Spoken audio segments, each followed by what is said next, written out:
want a good, clean fight. Remember, protect yourself at all times, and you must obey my command at all times. Good luck to both of you. Touch them up. 50 years ago, Emil Griffith took on Dick Tiger as a welterweight champion facing a middleweight champion in Madison Square Garden, and he won the fight.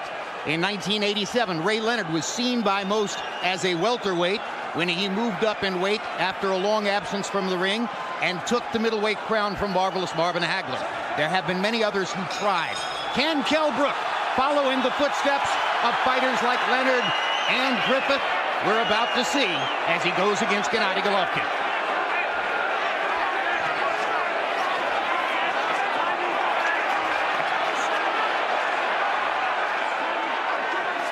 There was a full-scale wave of speculation on the web, particularly in America yesterday, on the notion that Gennady Golovkin was ill under the weather, didn't look good at the weigh-in. He and everyone in his camp says there is no truth whatsoever to that. He feels fine, and to us, he looked as though he felt perfectly all right. Agreed, Bernard? Well, he looks good now, and he's been who he is. He comes forward, he's looking for shots. To me, if this what a guy look like when he's sick, God knows what he look like when he's well. No, I think he's fine. I think it was just a rumor, and he said it wasn't true. Stalking much more aggressively than he did early in the Lemieux fight, looking more the way he did against Dominic Wade, trying to get in and land power shots. He takes a right hand from Brook as he's trying to land his left hook.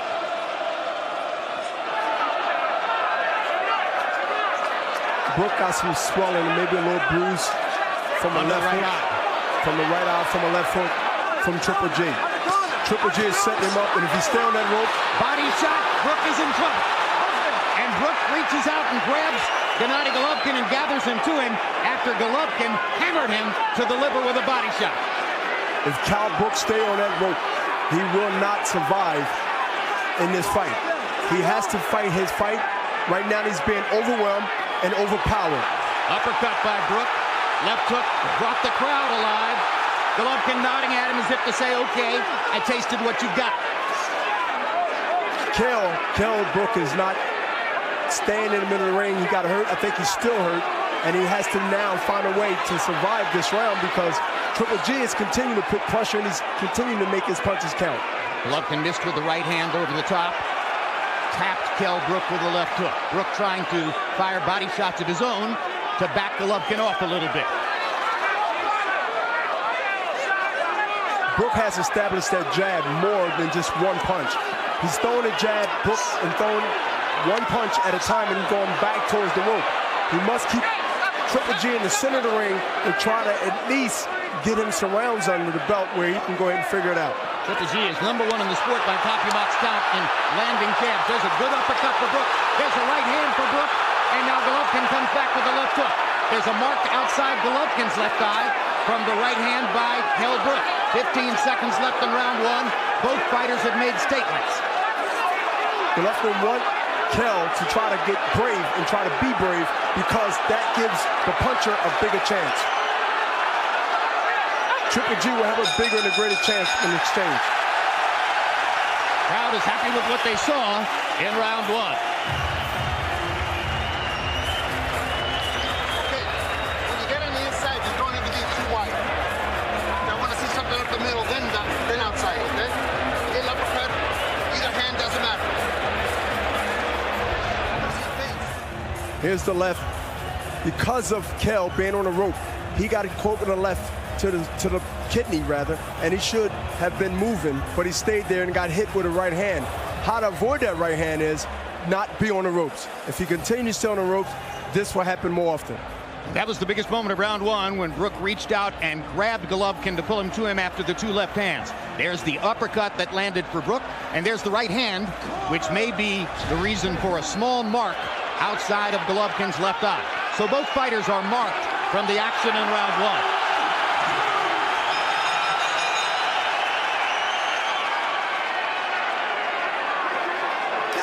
Veteran referee Marlon Wright staying away and creating some distance to give freedom of movement to Golovkin and Brook. Brook must be active with that jab. He must be consistent with that jab.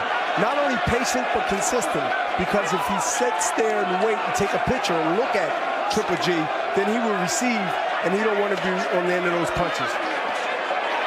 He has to be first every time an exchange is being thrown by both men. And if he's not first, I don't believe he can take the power in a long fight with Triple G. Well, for better or for worse, he's not trying to stay away. Brook seems to have accepted the reality that he's going to have to fight with Triple G. Maybe he wants it that way, and they're trading in the center of the ring. And right now, Brook is getting the better of it as Gennady keeps his hands back. But he must not get too brave when he get too comfortable, because Triple G is a high percentage knockout punch, but he can't, Kell Brook can't think about the power, but he must think about what can happen as far as knockdown, hurt like he was before, so he must be conscious of that. Golovkin going to his jab now. Didn't seem interested in jabbing as much in round one. Now jabbing, set up the right hand.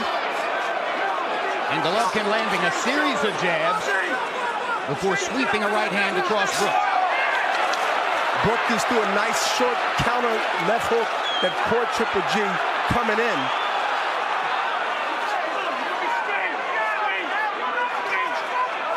Golovkin has not been knocked down in his professional career. And he says never in his amateur career either. 350 fights. 1 minute left in round number 2. Brook is waiting to counter when Triple G throws one punch or a wild punch. He's waiting to counter. He's a better counter puncher when Triple G is coming in. Uppercut by Brook. Crowd comes out of its seats, excited by the uppercut. Brook getting in some heavy shots here in round number 2. Golovkin gets in a right hand over the top. But Brook comes back with a 4-punch combination. Crowd's getting very excited. It started with an uppercut. Brook threw a punch, and then he threw the uppercut, and he threw the uppercut again, and then he threw the right hand behind it. He's starting to put his punches together, and if he continue to do this in the later rounds, where he buys himself time, where he wears out Triple G to the point where Triple G is throwing one punch and trying to throw the knockout punch, then he might have something here.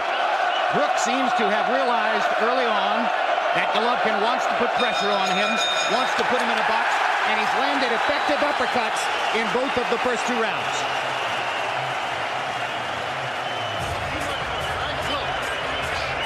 Later tonight, more live boxing here on HBO. Watch flyweight champ Roman Chocolatito Gonzalez attempt to win a title in his 4th weight class as he takes on Carlos Cuadras. And if you've missed any part of Triple G against Brook, we'll show a replay of this fight after the Chocolatito bout. Want more?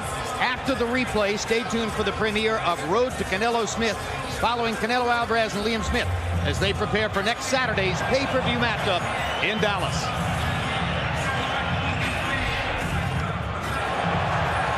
Brook setting up that left uppercut because he threw the right lead first. And he's seen this punch because before the round he tried it and he missed it. This is the punch that can be effective if you continue to throw it in spots where it's needed. Golovkin hasn't lost very many rounds recently in his career, but he may well have lost the 2nd round here against Kell Brook.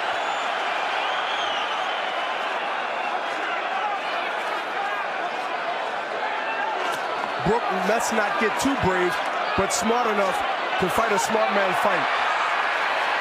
Referee Marlon Wright is going to call that a slip rather than a knockdown. Golovkin totally in agreement. Now you see Golovkin's putting a lot of pressure on Brook. He's trying to now rush because what is urgency? Is urgency because he see himself getting outboxed and getting hit with some shots that he never got hit with. And I'm pretty sure his trainer told him to go out there now and start putting pressure and start changing the tone of this fight.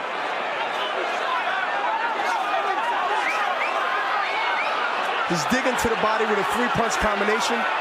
Triple G, jab, right hand, left hook to the body, and got the attention of Brook.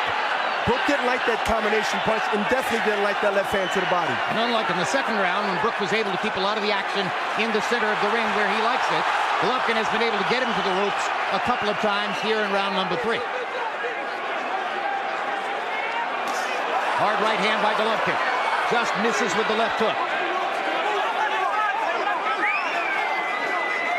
Golovkin don't want Brook to now get confidence. If Brook continue to win rounds here and there and go into a late rounds, then Golovkin's going to have really a serious problem catching up. Not that he's in losing the fight, but he must now try to go and establish his dominance. He's walking in, not even ducking. He's coming in just wanting to throw the power punch, but not be leery or worry about the jab because he's so confident that he can hit Brook and maybe hurt him. And Brook got a chance at a clean right hand there and landed a glancing blow. If he had landed it solidly, it could have hurt Golovkin. I think he is hurt, Jim. He got hit with a short uppercut just now with the right hand, and Brook is now throwing more than one punch. He's throwing right hands behind the left jab. If he continues to stay poised and pick at shots, but not get caught in a shootout or a fight where he gets the bad end of it. Brook is trying to build something memorable here. Golovkin is trying to reverse the momentum immediately. And Gennady gasping for breath. Those people who thought he was ill yesterday may be thinking again that they were onto something. But Golovkin keeps bearing in and putting pressure on Kell Brook here in round 3. If you look at Brook's right eye, it's starting to swell badly. And Triple G just threw a left and a straight right on that same eye with the left hand. And Brook comes back aggressively, winning the admiration of the crowd. An excellent third round for both fighters.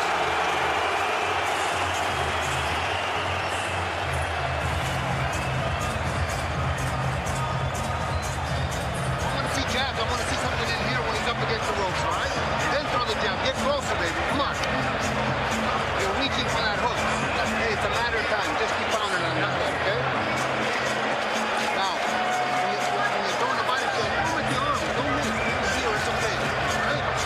Just get through this. Here's Golovkin now seeing a position of throwing the right hand, which he did a right hook that came around the left hand of Brook. And the punch is there because he's sitting there. Now here we go with Kell throwing the same right hand and getting justice with it by throwing combinations after the jab.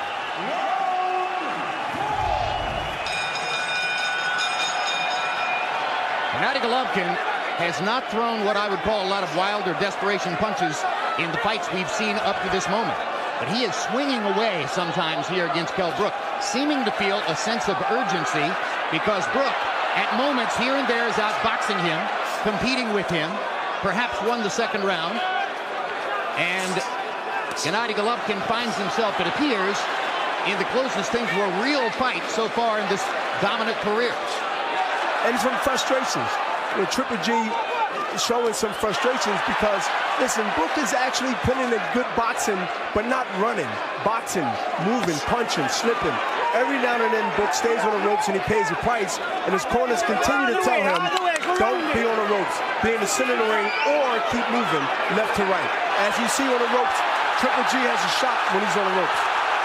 And Triple G tried so hard to land something big against Brook that he dropped his hands and left himself wide open to a Brook right hand.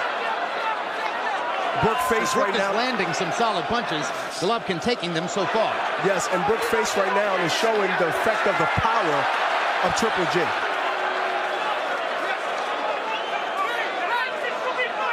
By the way, Harold Letterman is scoring this off of a television monitor in Los Angeles, where he'll be working tonight at ringside. And we're told that Harold has it scored 2-1 so far for Golovkin. He did indeed give the second round to Kell Brook, as I suggested might be the case. Golovkin placing body shots now. One thing Brook haven't went back to, which was successful to me, was the uppercut. Whether it's coming from the left side or the right side, he hasn't thrown that punch since the first and second round. And he was successful with it in both the first and second rounds. Golovkin sticking the jab. They both throw rabbit punches. Both fighters' faces have shown damage from the shots they've landed in the first 3 rounds. Golovkin is trying to hammer Brook to the liver one more time with the left hand. The way he hurt him in the first round. Hasn't managed to land it here in the fourth. It looked like Triple G is just actually, you know, pushing his punches. Doesn't look like he have any snap on it, Jim. It doesn't look like he have the power that in speed. What I mean, speed. The power is there, but the speed is not there. They seem like arm punches, like he's throwing punches hard, but they have no snap on it. We call them arm punches in boxing. Brook is much sharper, much cleaner. See the short left by Brook. Those are the kind of punches that Golovkin isn't landing at this point. And he's getting hit spot on.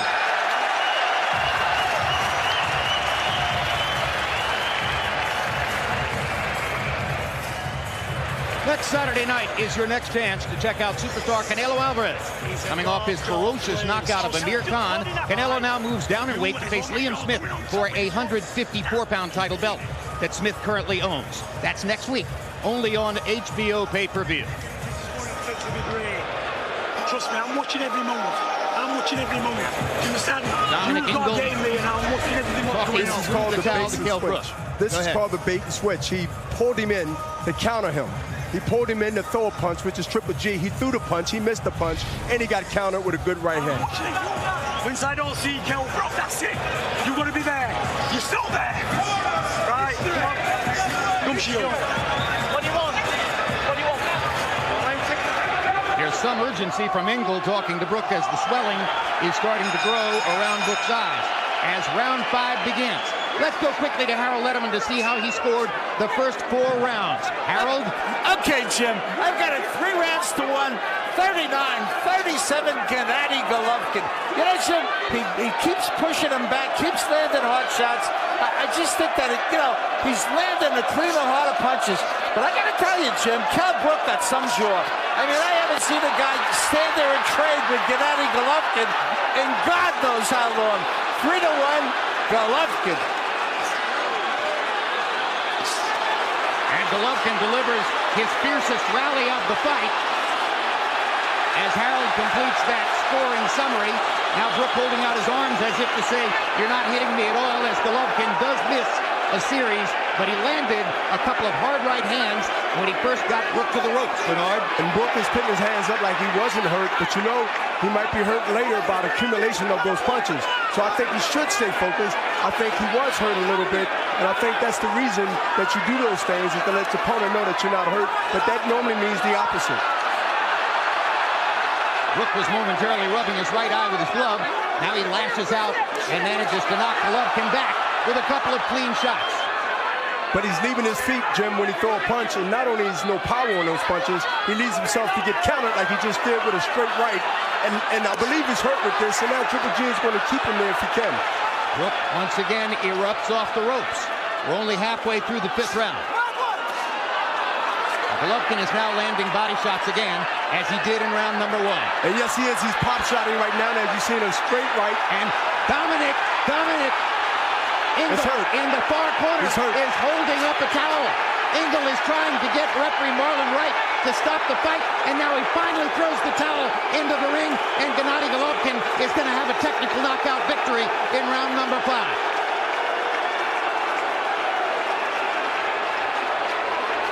And that's an amazing decision on the part of Dominic Ingle.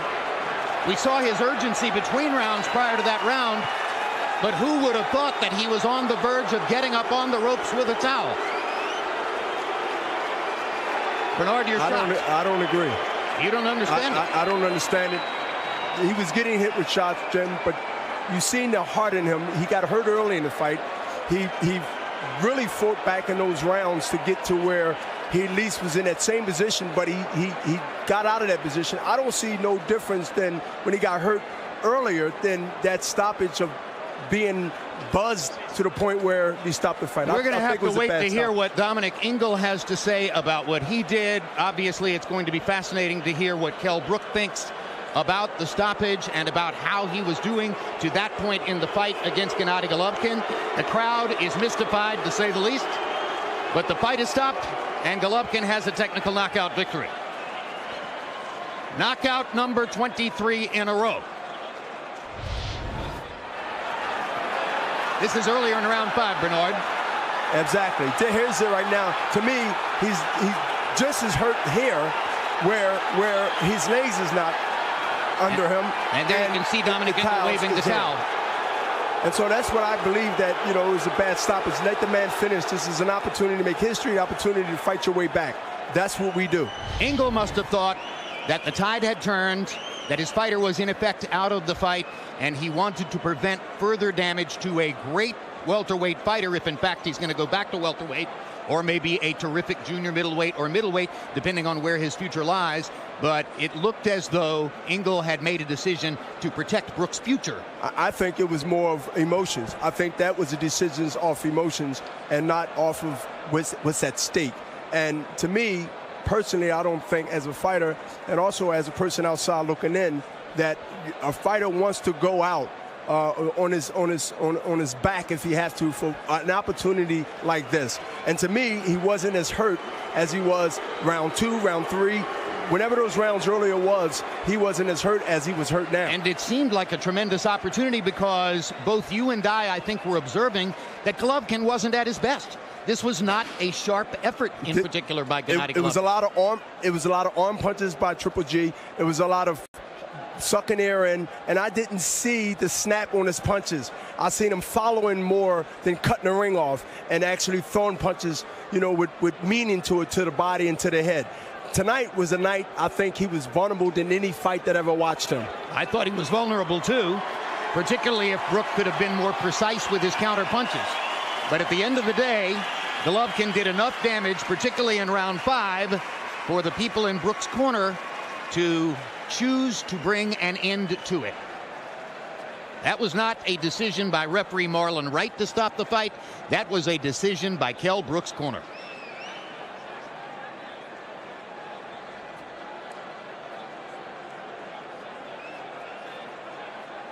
And Golovkin, among many things that he must be feeling, you would have to assume that relief is one of them. That was the easy way out. One of them is relief, and you know, to still be on that run of defenses and also victory. Yes, a win is a win, and however he got it, he did his job. Standing in front of us, ring announcer Michael Buffer is waiting to deliver the particulars on the technical knockout, but he has to await a cue from Britain's Sky Television, which is the host broadcaster for the event. So as Golovkin poses for photographs behind Michael Buffer, Buffer waits for a cue from Sky Television, and the questions are continuing over in Kell Brook's corner, where the fighter, his brother, and perhaps some others are interested in an explanation as to why the fight was stopped.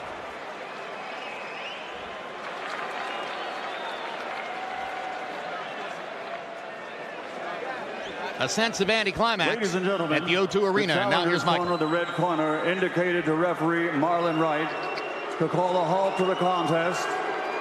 Challenger retires, the winner by TKO victory. His record now 36-0, 33 KOs, 23 consecutive wins by knockout. Still the undefeated, universally recognized middleweight champion of the world, Gennady Golovkin, a.k.a. Triple G.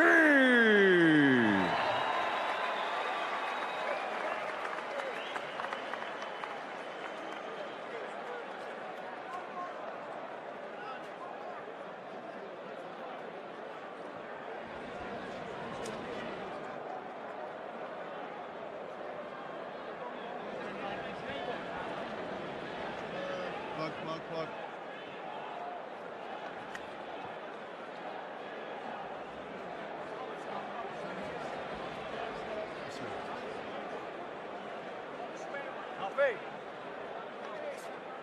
So we now wait at ringside for our turn to interview the fighters. And once again, the host broadcaster is Sky Television.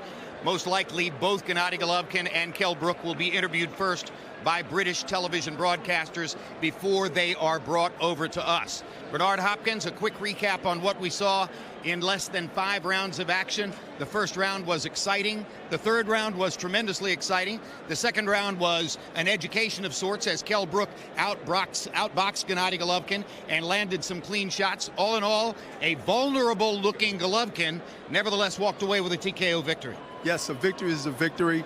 You know, this fight here showed a lot. It showed a lot about Kell.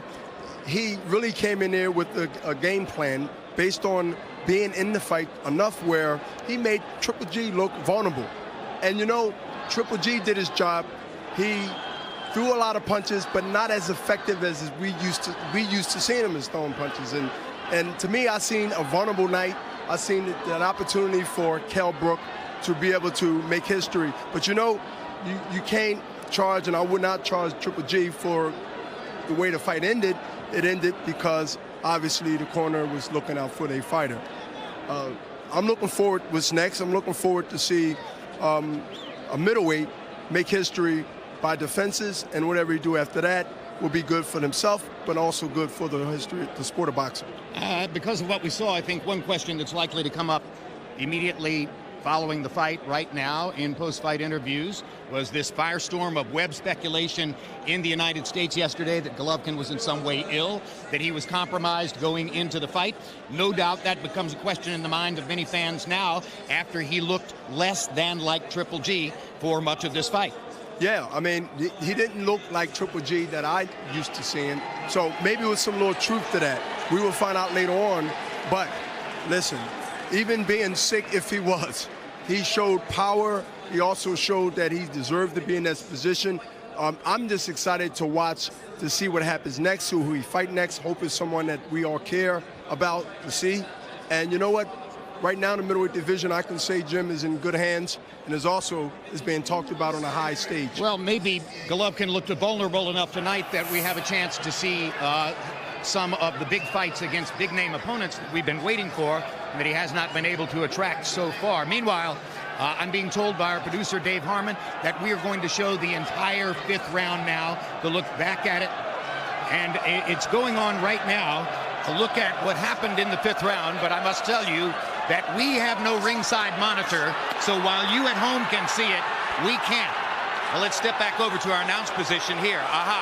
So here's what's going on in the 5th round, and at this point, it appears, Bernard, that Golovkin has gotten Brook into trouble. Yes, he has him in trouble because he's on the ropes, but a lot of those punches went over the top. As you see Kell Brook put his hands up, he ain't doing nothing, and he didn't get hit with 4 or 5 of those punches. But this where I see that he has an opportunity now, that is Kell Brook, to be able to throw that jab and throw that right hand, and maybe get Triple G to run into something. But he didn't get that opportunity, as far as I'm concerned. All right, I'm getting into the position right now, and here comes Gennady Golovkin. Yeah, thank you very much. Now here's Gennady Golovkin at ringside, and Gennady, we've just been showing our viewers everything that happened in round 5. I think there was a surprise to a lot of people when Dominic Ingle in Brook's corner chose to throw in the towel. Were you as surprised as everyone at ringside by that? No, it's not a surprise. Just first of all, respect Kell. Kell, he's a good fighter. He's a huge fighter. And he's not middleweight. You know, he's not his division. And you could tell that from the first round that he was not, in fact, big enough or strong enough to give a good account of himself in the fight. Is that right? Yes, you're right. I promise bring big drama show like street fight. Look, this is not boxing. This is like street fight. I feel it's finished. I feel it's game over. But he boxed well in the second round. He counterpunched you effectively. He actually won the second round in the eyes of some judges. And there were moments in the fight when he appeared to be competitive with you. Wouldn't you agree? You know, I think I lost all rounds. Maybe first round I beat him, and second round just knocked him down. And I feel it's finished. You know, maybe a couple rounds more and that's it. Because, you know, I don't feel power. I don't feel. Yeah, he touched me, and I don't feel. You did some wild swinging. Were you trying to go ahead and get the knockout immediately? Oh, absolutely, absolutely. I want first round. No, just able to tell me, just take your time, just not boxing, just pressing him because he's broken.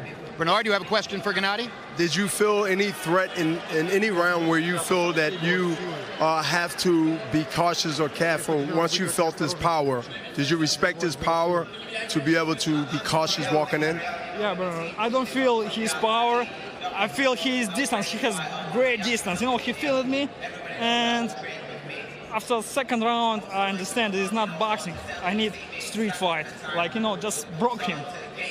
That's it. There was a sudden outbreak of speculation on the web, particularly in America yesterday, that you were sick, that you had an illness, that you didn't feel good at the weigh-in, that you looked pale, etc. Is any of that true? No, this is not true. You know, I feel it's great just because I'm not smile. You know, this is serious business. You know, this is serious business. I know, I understand this business. I understand my situation in middleweight division. I feel after the first round, he's not middleweight, and I'm not scared. 1 to 10, how would you rate yourself in this? From 1 to 10, how would you rate this fight? Your performance. My performance, 3 or 4. Not good. Not good, yeah. You know, I promise bring drama show. So the reason you would say 3 or 4 is because you were too anxious to go ahead and get the knockout. Is that right? Yeah, because I'm today just not boxing, not like world class, boxing world class. You know, like street fight, like sparring. This is like sparring. You know. All right, well, you need the focus and concentration of fighting the best in the world. Abel, let's bring in your trainer, Abel Sanchez, here for a moment. Abel, what were you saying to Gennady throughout the fight? He says it was a 3 or a 4. How did you feel about his performance? About a 4. Yes, he was trying too hard to knock Kell out. The not smiling yesterday, he had an hour and 40-minute ride. He was upset. He wanted to get on the scale and get out of here.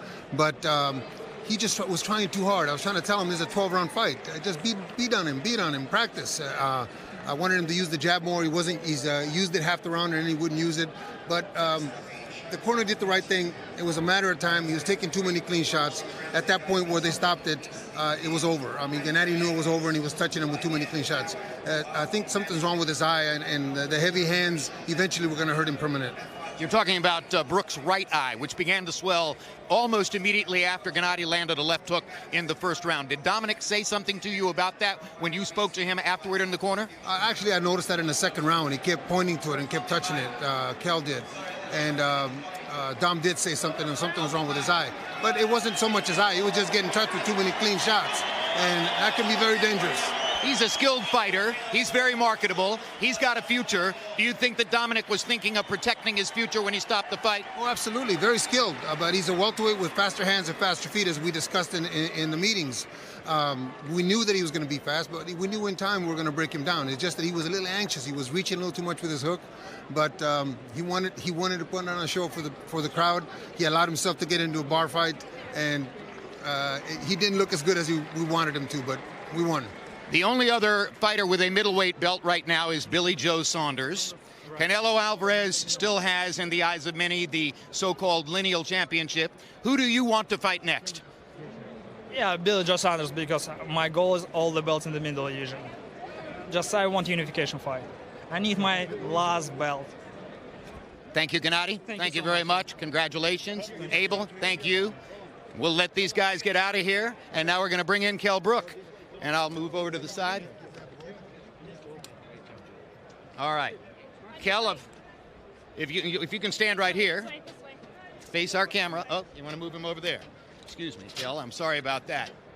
Okay, so everybody was surprised when Dominic got up on the apron and held the towel. Was that about the swelling in your right eye? Yeah, you know, a few rounds before that, I told him my eye's gone. You know, I think Triple G, obviously, the true champion, he's seen me. You know, I could see 3 or 4 of them out there in this right eye. This one was okay, but when you're moving and you're in a fight, you know, it were hard to see him. And, you know, I'm very frustrated. You know, I had so much more to give. You know, I stood there at times. I was starting to settle into the fight. You know, and I believe that I would have took over. You know, the middle to the last part of the fight.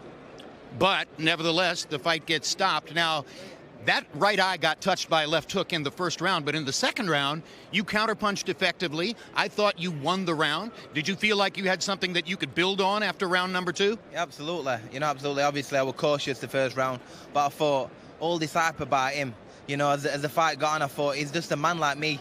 And I was getting more and more confidence. I was getting into the fight. The second round, my eye went, and I was coming. It's hard to explain, but the fact is, he's a warrior. I don't want to take anything away from him, but yeah, my eye, I was struggling to see out of one eye. Bernard, you have a question for Kell Brook? Yes, even though you said your eye was affecting you, and you seem to me is functioning pretty well with it, and won maybe a round or 2. And do you feel that the stoppage was warranted? Did you still feel that you could have fought on? Absolutely. With a fight with this magnitude of a fight, it should have carried on. Dominic will see me probably from 9-year-old coming through. He's watching from the outside. I don't know what's going through his mind, but me as a fighter, the warrior, I want to carry on. Knock me out. Knock me out.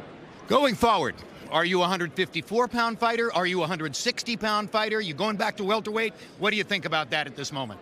It was so easy coming up to. Weren't easy, but it were nice coming to 160. I think I'll be strong and I'll be more comfortable at 154, and I will take over 154 division. Thank you very much, Kell. Congratulations on a good showing, and we'll see you again.